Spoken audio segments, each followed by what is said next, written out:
તો હેલો મિત્રો, 2-3 દિવસથી ગરમી વધી ગઈ છે, તો એને લઈને ગુલાબ પર કેવી અસર પડી છે તો તમને આ વ્લોગની અંદર તમને બતાવી દઉં કે ગુલાબને કેવી અસર પડી છે. તો આ વ્લોગની અંદર તમે જોડાઈ રહો. તો મિત્રો આ રીતે છે તમને બતાવી દઈએ.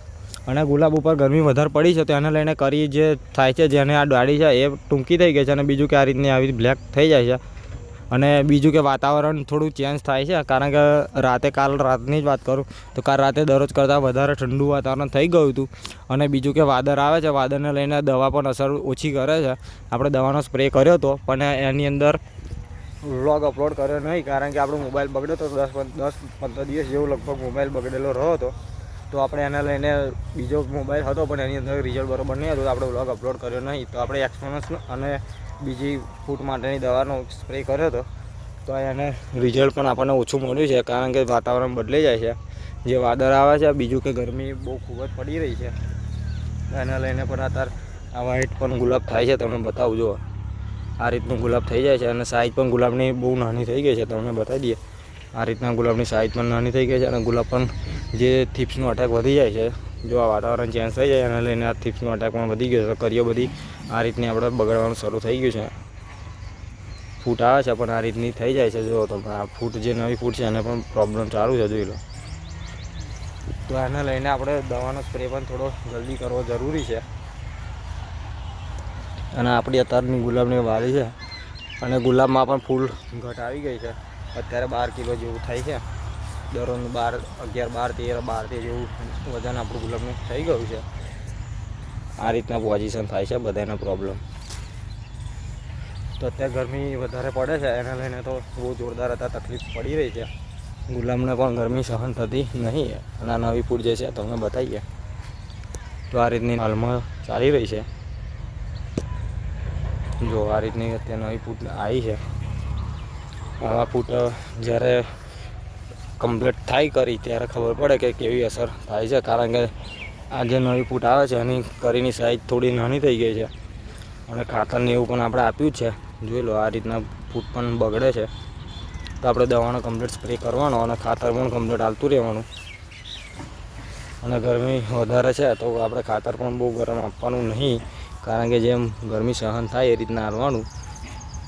અને 2-3 દિવસથી તો બહુ જ ગરમી પડવાનું શરૂ થઈ ગયું છે.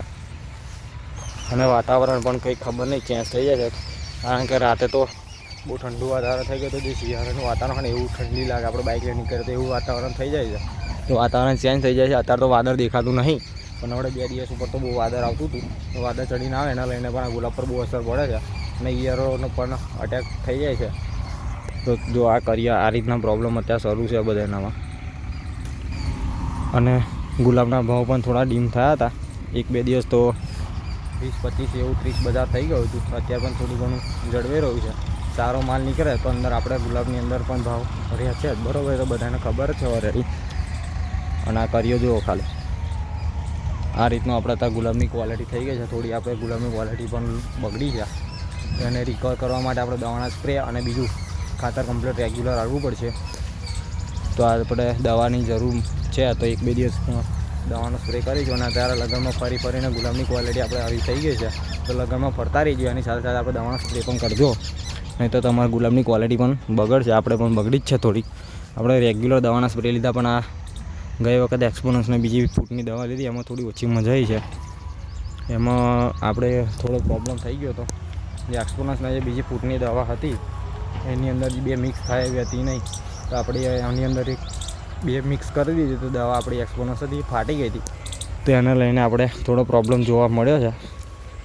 તો હવે તો દવાનો સ્પ્રે તમે કરો અને દવા બનાવો, તો હું તો એટલું કહીશ કે આપણે મારા અનુભવથી આપણે દવા બધી અલગ જ વઘારીને ફરી આપણે મિક્સ કરીને અંદર રેડી દેવાની, કારણ કે આપણને અમુક ખબર નહીં હોતી, એના લઈને પણ બગડી જાય છે દવા. જો આ પ્રોબ્લેમ થાય છે જો. અને બીજું કે તાપને લઈને કલર પણ આપણે ઉપર છૂટી જ જાય છે.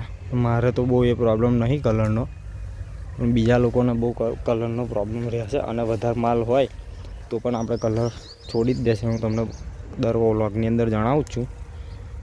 તો આ જો આ ફૂલ કશા કામમાં આવે નહીં, એવા ફૂલ થઈ જાય તો આપણે ભાવમાં પણ બધું એવું જ રહે. પછી બધા એવું કહે કે તમે ભાવ નહીં મળતો, પણ ભાવ તો ગુલાબનો મળી જ જાય. આપણે સારા ગુલાબ હોય તો કમ્પ્લીટ ભાવ આપણને મળે જ છે. અને ફૂટ પણ આ બાજુ તો આ સાઈડ જે છે આપણે તો બતાવું તમને, હજુ આ બાજુ તો શરૂ પણ નહીં થયું ફૂટનું, એટલે હવે તો આપણે થોડું ડીમ જ રહેવાનું છે. અને ફૂટ આવે પણ આ રીતની ક્વોલિટી આવે છે જો નવી ફૂટની, પણ આ જે નવી કરી છે બગડી જ જાય છે. જો આ નવી જ ફૂટની કરી છે. જો આ બધામાં પ્રોબ્લેમ જોવા મળે છે. આ થીપ્સનો અટેક છે, એને પાછી કરવી બહુ જરૂરી છે, નકર તમે ધ્યાન નહીં આવો તો આ પણ બધો આપણે બગડવાનું શરૂ છે. જુઓ બગડી જ જશે, એટલે આપણે દવાનો સ્પ્રે કરવાનો છે. એટલે 1-2 દિવસમાં આપણે દવાનો સ્પ્રે ગોઠવી દઈશું. અને લગાડમાં એમાં ફરીને આપણે ગુલાબ થોડાક બગડે છે, કારણ કે ટાઈમ નહીં મળતો. આપણે 1લી તારીખથી લગનનું ચાલુ જ છે. જો આપણે પાણી તો વાર લીધું, તમે જોઈ રહ્યા છો 2 દિવસ જેવું થઈ ગયું છે. એ પણ ટાઈમ નહોતો તો આપણે થોડો સમય કાઢીને એ કરી નાખ્યું હતું. જોઈ લો આ રીતના ક્વોલિટી બગડી છે. આપણે તો કલરનો એટલો બધો પ્રોબ્લેમ છે નહીં, પણ ઘણા બધાના કલર બહુ છોડી દે છે.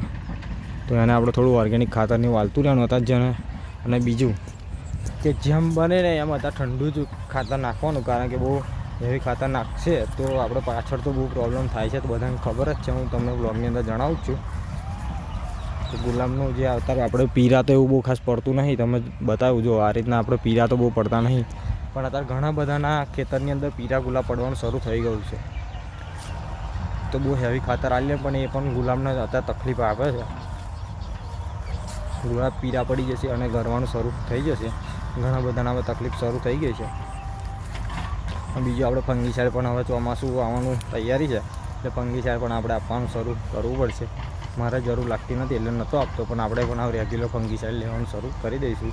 કારણ કે આમાં ડાયબેક ને એ બધું 2-3 મિક્સ બધું ભેગું થઈ જાય છે, અને એને લઈને ગુલાબ બગડી જાય છે. તો પછી સુધરતા નહીં.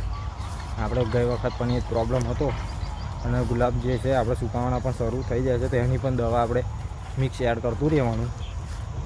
ના ખબર પડતો આપણે એગ્રોએ જઈને વાત કરીને આપણે જે ફોટો પાડી જવાનો આપણા ખેતરમાંથી શું પ્રોબ્લેમ છે એ આપણને જાણવા મળી જશે. અને ફોટો બતાવી દેવાનો તો આપણને એ રીતના દવા કહેવાય સેટ કરી આલે. જો આ હતા તો પોઝિશન જો આ રીતનું ખરાબ ગુલાબ થઈ જાય છે. આ ગુલાબમાં ભાવ આપણને ઓછો જ મળે. અને આપણા વ્લોગ રેગ્યુલર અપલોડ થશે તો જોવાનું ભૂલતા નહીં. આ રીતની ખરાબ અત્યારે પોઝિશન ગુલાબની થઈ રહી છે. હમણાં વ્લોગ જોવાનું ભૂલશો નહીં. લાઈક કરજો, શેર કરજો અને સબસ્ક્રાઈબ કરવાનું ભૂલતા નહીં. અને સપોર્ટ આપણને થોડો ઓછો મળે છે યુટ્યુબની અંદર. તો આ રીતના આપણે વ્લોગ લઈને આવતા રહીએ છીએ. તો આપણે એટલું જ કહીશ કે આ રીતના ગુલાબ જે રીતના આપણે સાચવીએ છીએ. હવે ચોમાસું આવશે, આપણે ગણપતિ આવશે, ફરી નવરાત્રિ આવશે, દિવાળી આવશે, એટલે ગુલાબના ભાવ તો આપણે આસમાને જતા રહેશે. તમને બધાને ખબર જ છે. તો એટલે એમની આપણે અત્યારથી તૈયારી કરવાનું શરૂ કરવું પડે, તો જ આપણે ગુલાબમાં સેટ થઈ જાય. આપણને એવું કે 1 મહિનો અગાઉ આપણે ખાતર નાખીને કમ્પ્લીટ ગુલાબની ઠાઠો કરીશું એટલે કે ગુલાબ કમ્પ્લીટ થઈ જશે, તો એવું થતું નહીં. આપણે એ રીતના પણ અનુભવ કરેલો છે. એમાં અમુકને સક્સેસ થાય, અમુક સક્સેસ નહીં જતું. એ ટાઈમે આપણે ચોમાસામાં વરસાદ પડે, દવાનો સ્પ્રે કરતા હોય ને પાછું વરસાદ પડી જાય. વરસાદનું કંઈ નક્કી હોતું નહીં. અત્યારે આપણે સ્પ્રે કરીએ પાછું થોડી વાર પછી વરસાદ પડી જાય. અને વાદળ ચાલુ એટલે આપણે દવાનો સ્પ્રે કરીએ પછી વાદળ આવી જાય તો આપણે દવાનો અસર પણ બહુ ઓછી થાય છે. અને જીવાતની અટક ચોમાસામાં તો બહુ ખતરનાક અસર કરે જ છે. અત્યારથી જ આપણને ખબર પડી ગઈ છે. અત્યારથી જ કેવી અટક એનો થઈ ગયો છે, અને ફૂલો બગાડવાનું શરૂ કરી દીધું છે. એટલે આપણે અત્યારે ગરમી અત્યારે 6-7 થવા આવ્યા છે તો પણ અત્યારે ફૂલ જ ગરમી લાગે છે અને બાફ બહુ મારે છે. હવે પાછું 8-9 જેવું થશે ને એટલે પાછું વાતાવરણ એકદમ ઠંડુ થઈ જશે. એટલે આ ઋતુની અસર બહુ ખરાબ અત્યારે આપણે ગુલાબ ઉપર પડે છે. આપણે સહન નહીં થતું તો પછી આ ગુલાબ તો આખો દિવસ તાપમાન એવું રહ્યો ને એને પણ સહન ના થાય. એટલે એ રીતનું આપણે ખાતર એડજસ્ટ કરીને નાખતું રહેવાનું. અને આપણે બીજું કે ખાતર હતું આપણે આલ્યું જ છે તો ખાતર આપણે નહીં નાખ્યું, પણ ખાતરની જગ્યાએ આપણે જે ખોર આવે એ 2 જાતનો ખોર નાખી દીધો છે. દિવેલીનો નાખ્યો છે, અને બીજો ખોર પેલો ઉત્પલ કરીને આવે છે ઓર્ગેનિક, તો આપણે ઓર્ગેનિક વાપર્યો છે. એ વ્લોગ આપણે બનાવ્યો નહીં કારણ કે તે વખતે આપણો મોબાઈલ બગડ્યો હતો, એને લઈને બનાવ્યો નહીં. જો આ કરી. તો ચલો આપણે મળીએ બીજાની અંદર. તો આ વ્લોગ અમારા જોવાનું ભૂલતા નહીં. અમારી યુટ્યુબ ચેનલ સબસ્ક્રાઈબ કરતા જજો અને સપોર્ટ પણ કરતા રહેજો. અને વધુમાં વધુ વિડીયોને શેર કરતા રહેજો તો બીજા કોઈને પણ મદદ થાય અને એ પણ આ રીતનું ધ્યાન આપે ગુલાબમાં. કારણ કે બધાને ખબર જ છે બધી ખેતી કરતાં ગુલાબમાં જે કમાણી છે બીજી એક ખેતીમાં કમાણી છે નહીં.